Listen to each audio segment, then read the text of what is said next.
I wasn't quite sure where to sit. I had entered into what was known as the DC, the Dining Commons. I was still a freshman, and I remember walking into this strange room full of long tables and cozy booths. And I had my tray of food with me, yet I didn't know where to sit. And this commons was a bit like a public square. It was open to all, with people coming and going, scurrying towards multiple destinations, where friendships went far beyond familiar bonds or geographical proximity. I remember how lost I felt, standing there in the aisle, looking forlorn with all this frenetic behavior and activity happening around me, and I wondered if I would ever find my way. I wondered if I would ever feel at home in the commons. And then it happened. Someone that I had met at orientation waved at me, signaling for me to join her table. I walked up, but there was no space to put my tray, so I shook my head and said, No, that's okay, I'll find another place. I said, and I almost turned away. But she smiled. She pushed all the jumble of plates together, making room and pulling up a chair to the table, and she insisted, there's always room for one more. There's always room for one more. Diana Butler Bass shares this story as she says these people at the table became friends. They were from all over the world and have continued to live all over the world, and yet the community that was formed there by pulling up extra chairs around a table over the next 4 years, their mantra would continue to be, there's always room for one more. Bass says, I learned many things in college, but that was the most important. The Commons is infinitely expandable, a place of hospitality for everyone. It's infinitely expandable, a place of hospitality for everyone. So this morning we continue on our journey of our fall worship theme, Grounded, finding God in the world, a spiritual revolution. We've been asking the question, where is God? Right? So God is in the commons, which is a shared sacred space. We've talked about how God is in the earth and the dirt, that we are made of literal star dust, people called to shine. We know that God is in the water and in the sky. We talked last week about the great oxygenation event that happened a few billion years ago and how that ties into the Genesis story of breath and oxygen, this God that breathes in and through us. We also talked about how right now we are sitting in heaven because, as you know, in the atmosphere, the troposphere, the sky begins at your feet. So if the sky is right at your feet and everything in between, that means when we talk about a heaven in the sky, in the atmosphere, it actually means that heaven is right here with us. Y'all still with me? So we're going to shift a little bit from those elements to our roots and home and neighborhood and commons and community that are the geographies of our lives, which is where God dwells. God dwells that can be experienced. It's what we mean when we use the word spirituality. It's about a personal experience. The deep realization that dirt is good, that water is holy, that the sky holds wonder, that we are part of a great web of life. Our home in God and our moral life is entwined with that of our neighbor. But none of this is about just feeling good or about my individual salvation or yours or guaranteeing a blessed afterlife, although we all hope for those things too, don't we? It's about tracing our roots. It's about tracing those threads of an interconnected universe, about a God that's in nature, that's in community, and that's right here. And in so doing, we discover that we really are one. Bass says the spiritual revolution is a protest movement against forms of religion that have lost the binding vision of peace, wisdom, equanimity here on earth. For a spiritual revolution to make any difference, it must reclaim that primal sense of religion that says we are a we. The power that holds us together in God and one another. And to experience that God, sometimes we have to walk outside our buildings and into the commons. Now, commons is, I realize, kind of an odd word, and in fact, it hit its peak usage in 1810, and then has been declining a little bit since then. But let's reclaim it this morning, right? The commons, because y'all know about commons, it's basically a shared space. And it's different than neighborhoods. Neighborhoods are more about who lives near us or with us. But a commons is about a public coming together, a tribe that comes together to make life better for all. It's about when we come together, how can we serve the common good, not just our own individual ideas, but the common good. Every time we are at Lake Harriet for our worship in the summer, I think we are coming into a commons. We're coming into a shared space where what we are about are values that extends the goodness and justice and peace, not just for us, for all people. And the commons tells us a lot about what we value, because the commons and the work we do together is about the inner spiritual reality. So commons, shared sacred space. It's infinitely expandable. It's also a place of hospitality for everyone. There's always room for one more. So a commons, when you go on a trip, that airport boarding area is a commons, right? Where you're coming together. Yes, you all may be flying somewhere, but it's that place where you can come together for a common good.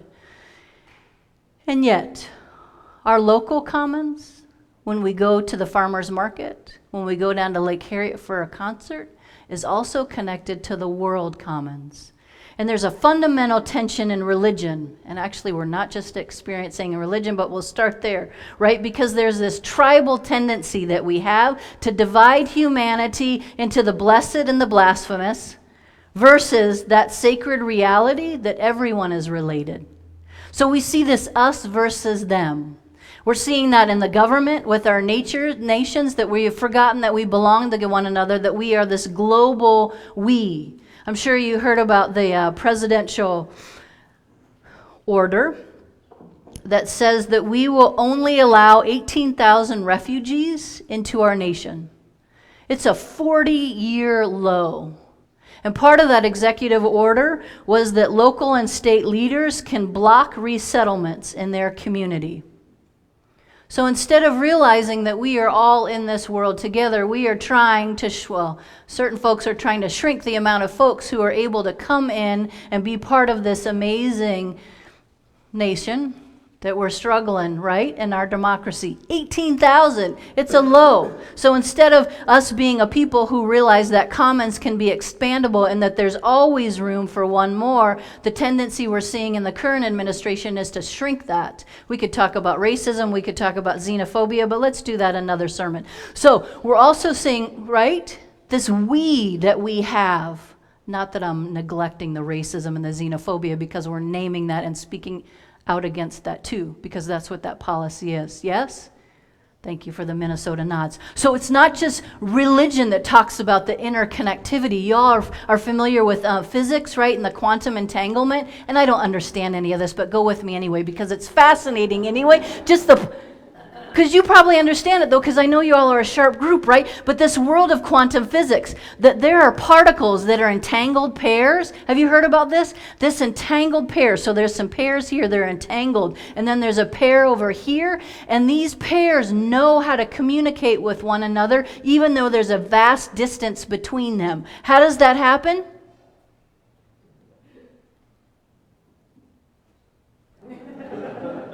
But isn't that the mystery of it, right?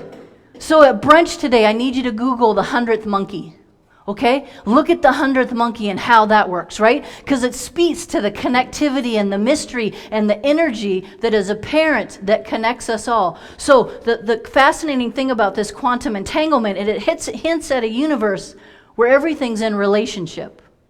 Everything is in communion, and where the communion can be resisted, or it can be embraced. So here's where our choice comes in, right? To have positive entanglement or negative entanglement.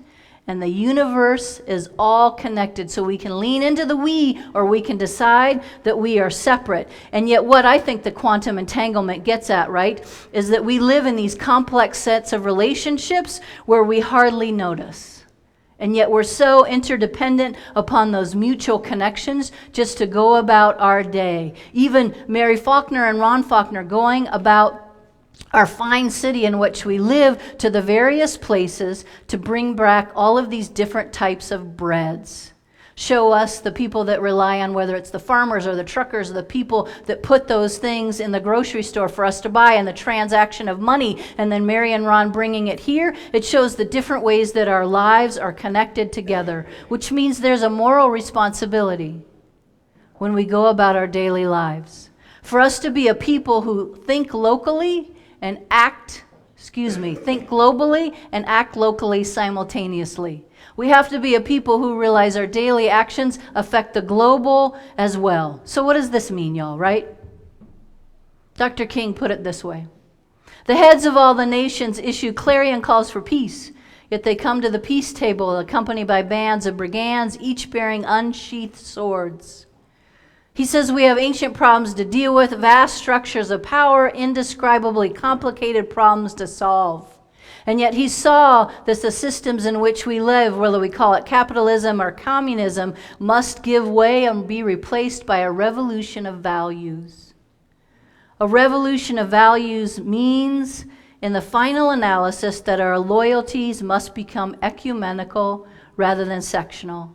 Every nation must now develop an overriding loyalty to humankind as a whole in order to preserve the best in their individual societies. It's a call for a worldwide fellowship that puts neighborly concerns beyond one's tribe or race or nation. It's a call for an all-embracing and unconditional love of all people. King says this, when I speak of love, he's speaking of the force which all great religions have seen as the supreme unifying principle of life. The supreme unifying principle of life. And King said our future, which him writing 60 years ago, right? We're living that future now, where we get to choose between this global beloved community, a commons based on spiritual and moral revolution, or a planet in chaos. Love, that force that is the supreme unifying principle of life, that says that the commons in which we live or the tables that we inhabit should be infinitely expandable, a place of hospitality for all, where we truly would live out the reality that there's room for one more. And what does that look like? It looks like the highway women singing the song, and I hope you clicked that link on the e-news. And if you didn't, I invite you to go back and check that out. The highway women. So here's your assignment, right? The 100th monkey for your time at brunch. Thank you. Brunch. So Google, not right now, y'all. Google the 100th monkey. And second, listen to the highway women, because they tell us this. So what does this look like, right? Us being a people who are truly serious about there's always room for more, about that hospitality that expands. This is what it looks like in our daily lives. You can hold my hand when you need to let go. I can be your mountain when you're feeling low. I can be your street light showing you the way home. You can hold my hand when you need to let go. I want a house with a crowded table and a place by the fire for everyone. Let us take on the world while we're young and able, and bring us back together when the day is done. If we want a garden, we're going to have to sow the seed, plant a little happiness, let the roots run deep. If it's love that we give, then it's love that we reap. If we want a garden, then we're going to have to sow the seed. Yeah, I want a house. I want a house with a crowded table and a place by the fire for everyone. Let us take on the world while we're young and able, and bring us back together when the day is done. The door is always open. Your picture's on the wall. Everyone's a little broken, and everyone belongs. Yeah, everyone belongs. I want a house with a crowded table and a place by the fire for everyone. Let us take on the world while we're young and able, and bring us back together when the day is done. And bring us back together when the day is done. May it be so. Amen.